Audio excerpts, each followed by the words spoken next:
Dňa 27.11.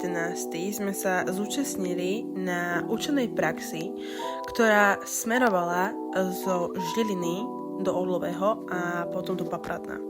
Počas učebnej praxe sme sa zúčastnili exkurzie, ktorá bola zameraná na cestovný ruch, ubytovacie a stravovacie služby v Severopovažskom regióne. Čo prvou zastávkou bola Považská Bystrica, konkrétne Hotel Gino Park Palace v časti Orlové. Tento hotel je situovaný v historickom kaštieli, ktorý pôsobí veľmi elegantne a reprezentatívne. Mali sme možnosť pozrieť si recepciu a poprechádzať sa hotelovými chodbami. Videli sme zariadenie izieb a všimli sme si, že sú moderné, ale zároveň vkusne zariadené tak, aby ladili s historickým charakterom budovy.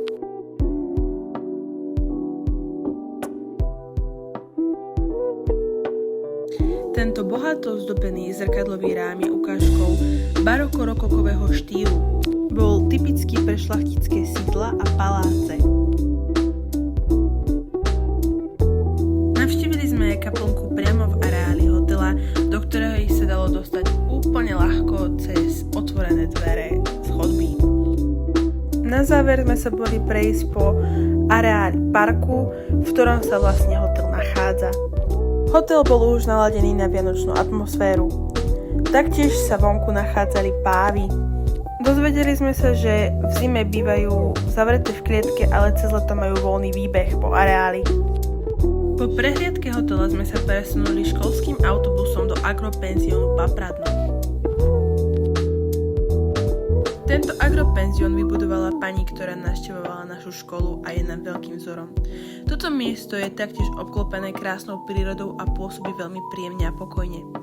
Počas rozchodu sme mali možnosť vidieť chov oviec, boxy pre kone, ryby v jazierku a rôzne spevavé vtáky. Taktiež kvôli nám otvorili reštauráciu, takže sme si mohli objednať čaj a rôzne jedlá. Za to im veľmi ďakujeme.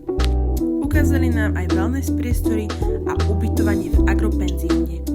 Učebná prax bola veľmi prínosná, pretože sme získali nové poznatky ohľadom fungovania agroturistiky, videli sme aj reálne fungovanie ubytovacích a stravovacích zariadení a spoznali sme krásy severopovažského regiónu.